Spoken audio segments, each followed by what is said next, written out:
Hi guys, in this video what I'm going to talk about is how to heal and escape from a relationship with a abuser, whether that be a narcissist, a psychopath, a sociopath, an active addict, anyone who is using psychological, emotional, verbal, or physical abuse to control you or in an attempt to control you. How to escape from these relationships, also some tips on healing. So if you are with a character disturbed individual, whether that's temporarily, because a lot of active addicts do have highly narcissistic traits, but once they get sober, if they do some work, go to therapy, do 12-step recovery, then a lot of times they're able to learn a different way of operating in the world. With the personality disordered individuals, especially if they have full-blown MPD or they're psychopaths or sociopaths, their prognosis is way less optimistic. But if you're dealing with one of these people, the first thing is to recognize that you are in a relationship with one of these people. And here's some of the telltale signs. Do their actions match their words? Are they able to make a commitment to you to change a behavior and then show that they have made continual efforts and work to change that behavior? Or do they make promises that they don't keep? Do their actions not match their words? It's like if they tell you that they're going to, stop consuming pornography, and then they do it for a little while and then they don't stop, that's a red flag. If they tell you they're going to stop drinking or doing drugs and they are not able to stop and keep that commitment, that is a red flag. If you say to them that you need more consistent communication and they don't communicate with you more consistently, then that is a red flag. So do their actions match their words? With narcissists, they don't. Do they engage in a lot of projection and deflection? Are they able to take personal responsibility for the harms they cause and for their own feelings? Or are they constantly projecting their negative feelings onto you, their target? So is this person able to take personal responsibility? Are they willing to go to therapy? Do they go to therapy on their own? If they go to therapy, do they continue to lie in couples therapy, which is pretty much what most narcissists do? Or are they able to get honest? Are these people able to reciprocate emotional intimacy? Are they authentic? Are they honest? Are they telling you the truth about how they feel? Or are you dealing with a mask? So there's some telltale signs. Do they have a hidden life? Do they have a hidden sex life? Do they require a lot of external validation from the opposite sex? Are they, or even just not the opposite sex, are they driven by external validation? Are they perfectionistic? Do they think that they have to be perfect in order to be loved and you have to be perfect in order to be loved? Do they engage in a lot of hypocrisy? These are just some of the signs of somebody who has a character disturbance. Once you start noticing that you're with somebody like this, where you have these circular conversations, where you're trying to resolve conflict and it never seems to get resolved, where you walk away from communication with them and you're like, what the F just happened there? And all of your other relationships, or most of them, you're able to have much more authentic, honest, problem solving and conflict resolution, where things get settled and maybe you had a conflict with a friend, but you talked to them about it and you told them the truth of how you felt, and at that point the relationship became much more emotionally intimate and you developed a stronger bond. That's what happens with normal, healthy people, but not with the narcissist. And if you're finding there's this dichotomy between your healthy relationships and the relationship with this person, that is a red flag. The first thing that you can do is, whether you have proof or not of their double life or their secret sex life or their affairs or any of that, whether you have that or not is almost irrelevant. If you are being subjected to a lot of these maladaptive behaviors, that is a sign for you that you can get out of the relationship. And the first thing that you need to do is go no contact. That means you block them on the phone, you block them on the internet, you do not look at their social media, you do not look at their affair partner's social media, you go no contact. You go no contact with their flying monkeys. Their flying monkeys are typically their family members or their friends who absolutely do not see that this person is a narcissist. They don't understand that this person is a character disturbed individual, or they do see it and they are enablers that are enabling that shitty behavior. Maybe they're narcissists themselves, so this is all par for the course in these families. That can also happen. Or sometimes the flying monkeys don't actually know that this person is as diabolical as they really truly are. So they're also buying into the mask. A lot of times the flying monkeys are buying into the mask.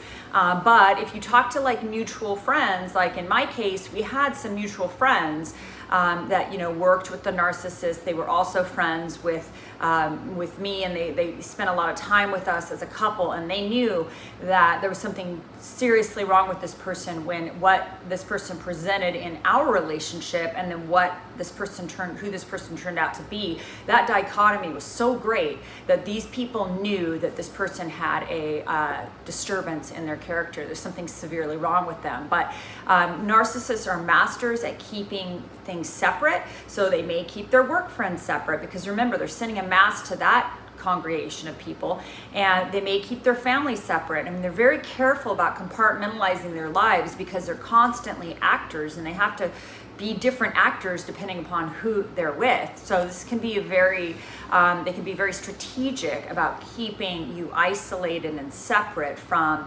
mutual friends and family. Go no contact, and that means from all their flying monkeys. You do not look at their social media. You do not, anything that you're going to get triggered by. And then obviously if you're going through divorce, I would say use a third-party communication, use an attorney or a mediator. You want to minimize all contact with the narcissist. And then go gray rock if you can. And this is really hard to do, especially if you were with a covert narcissist that you didn't know, and you're in shock and you're in horror and you're in this state of reacting to egregious hidden abuse, and nobody else sees it. So you're reacting to this psychological sociopath who's manipulating your emotions, playing with you like they would a cat, like a toy. So you may react like a normal human being in grief and anger and sadness and really be upset. But really the best thing to do is to go gray rock, which is no emotional content. You do not provide that narcissist with any negative content or positive. They slurp up positive reinforcement, but these people will eat as a delicious meal even your negative communication, because that makes them feel important and powerful. And remember, their whole life is all about pride and ego and feeling important, right? So however they get that, they'll get it any way they can. Gray rock method is really helpful, especially if you're co-parenting with the narcissist. You just want to keep all interactions very short and with no emotional content, right? And then the thing to do to heal is to focus on your own recovery. I really think the book by Jackson McKenzie called Whole Again was one of the best books that I read on how to heal from a narcissistically abusive relationship. His first book is also called Psychopath Free, and it's how to break free from the psychopath, sociopath, narcissist, whatever, from the emotional manipulator. And then his second book, Whole Again, is how to heal and bring the focus back in on yourself and do what you need to nurture yourself and to heal, and realize that you're not responsible for this abuse. You're never responsible for the abuse, but your part is perhaps letting yourself stay in a position to be hurt for the possibility of love and approval, right? And not recognizing the red flags, and choosing to sort of live in fantasy rather than reality. And really, when people show you who they are, believe them, right?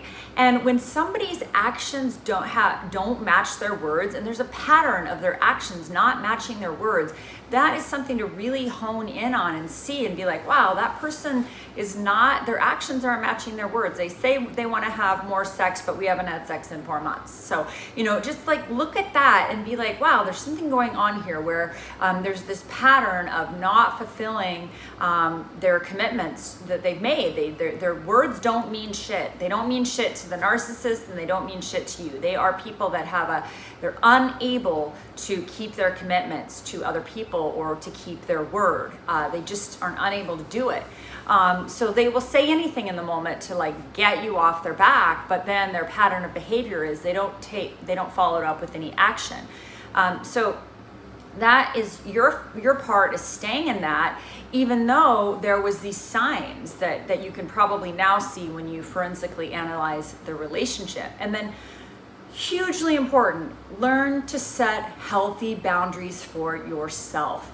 And you cannot force the narcissist to adhere to just normal human boundaries, but you can keep yours very clean and clear. And that takes a lot of work. I mean, especially if you grew up in a boundaryless home where there was a lot of enmeshment, or you didn't learn how to set healthy, proper boundaries. There is a program called Codependence Anonymous that you can actually go to that will help teach you some skills to set healthy boundaries. And there's also a lot of really good books you can read on setting boundaries and knowing that it's okay for you. In fact, it's your job to protect yourself. So if somebody is moving too fast, too soon, they're love bombing you, they're trying to absorb you too quickly, that is a red flag. You can slow that down, really slow that down, and try to keep your boundaries clean, so that you can tell where you end and another person begins. And you're not responsible for the narcissist's behavior. Narcissists are famous for getting other people to take responsibility for the narcissist's shitty behaviors, but that is not your job. And if you're a codependent, you tend to want to fix everyone, make everything better, you want to take on the weight of the world. That's not your job. Your job is to do radical self-care for you to heal, for you to grow, for you to get in touch with, perhaps in my case, a higher power that can help you to navigate, through these difficulties of life, and to get you in touch with your true, authentic self. So, not your job to fix a narcissist. Anytime you're in a relationship where you feel like, oh, this person has no friends, they really could use my love and support. Look, they have a hard time connecting with their family. Maybe it's my job to help them with that. Like, that is not your job. Their relationships are their responsibility. And if they have dysfunctional, cold, distant, messed up relationships with everyone in their life, that is not on you. You probably have great relationships with people in your life. I know I had a really great support group of wonderfully connected, intimate, great relationships. And the more that grew in the context of my 12-step recovery, the more I was able to see that there was this poverty in the relationship with the narcissist, maybe sociopath that I was with. So, see where, there's this, poverty in the relationship with them, and start focusing on yourself, on your healing, your growth. And the way to do that for sure is to start off with no contact. That's crucial.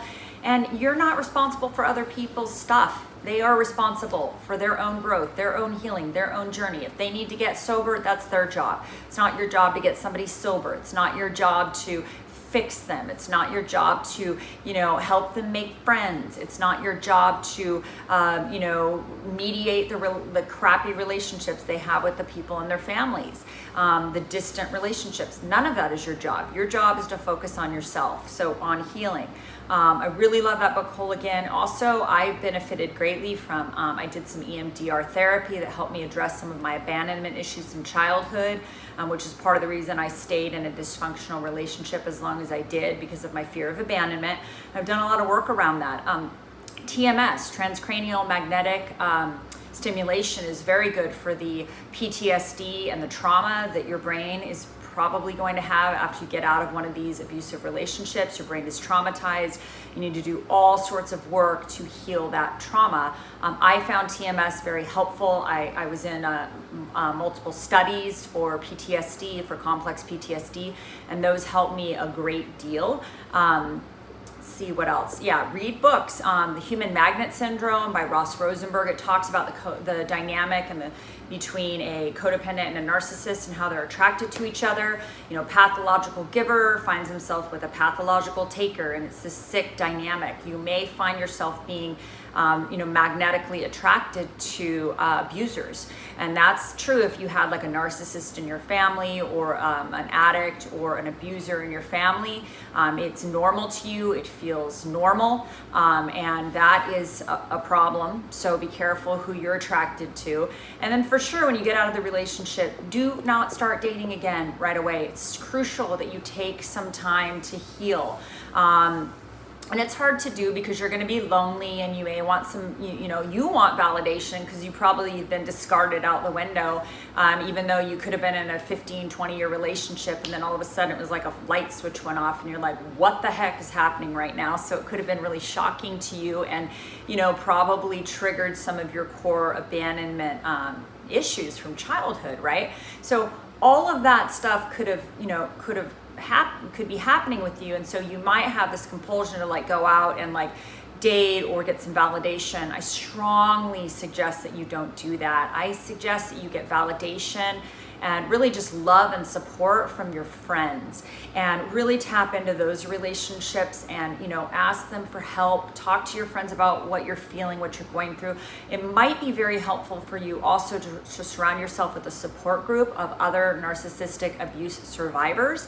I have to warn you to be selective about that, because if you're on the internet and it's just like a bitch session where there's not really a lot of suggestions for recovery or healing, I would be cautious about that. Maybe in the beginning it's helpful because you feel validated and your experience is validated, especially if all the flying monkeys in the narcissist's life invalidated your experience of abuse. But my suggestion to you is like to surround yourself with a group of people who are also in recovery, and hopefully people who are even further along in the healing process than you. That can be very helpful because you can see that there's hope that you will get over on the other side of this, and you will be wiser, stronger, a better human for this experience if you can take all of this and learn from it instead of letting it destroy you. So I definitely surround yourself with other narcissistic abuse survivors. I highly recommend getting a coach, a narcissistic abuse coach. I'm actually offering some private coaching, some video, phone, and in-person coaching. You're welcome to contact me, but there's also a lot of other really great coaches out there. There's also some online courses. Richard Grannon offers some great online courses. So does Dr. Rhonda Freeman. It's called the Neuro Instincts Academy, and she has some courses that will help your brain to heal. And she explains the neuroscience behind abuse and trauma and how you can heal your PTSD. And there's some actual guided meditations and very practical exercises to help your brain heal and recover. And of course, time is the great healer, but I don't think it's just time. I think you need to do a lot of active recovery work, as well as, I would go personally, if you can afford it, go to therapy. And there's some online therapy that's actually quite inexpensive, and really try to get somebody who understands narcissistic abuse, who understands being in a relationship with a sociopath or psychopath, and somebody that has an impairment of empathy or no empathy, and how to heal from that. I think it's very important that you get a very good counselor, and also a lot of times these narcissists are also sex addicts or porn addicts. They have a hidden sex life, and so you may also benefit by going to like the Al-Anon for sex addicts. I think it's called S-Anon, and you can go to those courses, or those 12-step recovery groups where you can be with other people who have partners or ex-partners that were narcissists or sex addicts. Also, Codependence Anonymous or Al-Anon are very helpful 12-step recovery programs where you can work the 12 steps around your powerlessness in this relationship and recognize the unmanageability that you were dealing with.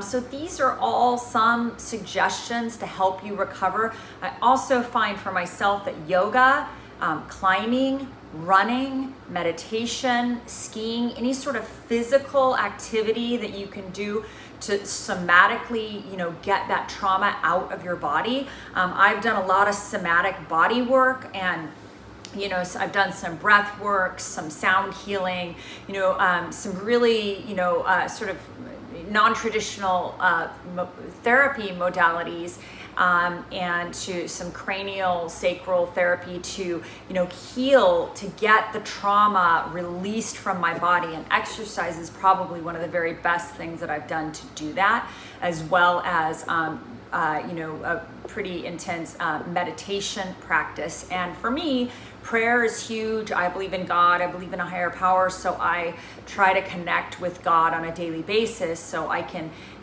get in touch with, a spiritual being, or God. In my case, I choose to call him God. I believe that God has, really helped me through this very difficult recovery from a relationship with a sociopath or a covert narcissist. I'm not sure which, but long-term relationship that I had no idea that I was with a character disturbed individual, because I don't have that brain, so I can't imagine having that brain. I don't even understand. I'm not like a good manipulator, so I don't even know how to I don't know how to do that. So it was hard for me to even wrap my head around somebody who would be such a psychological an emotional manipulator. But if you've been through this, I feel for you.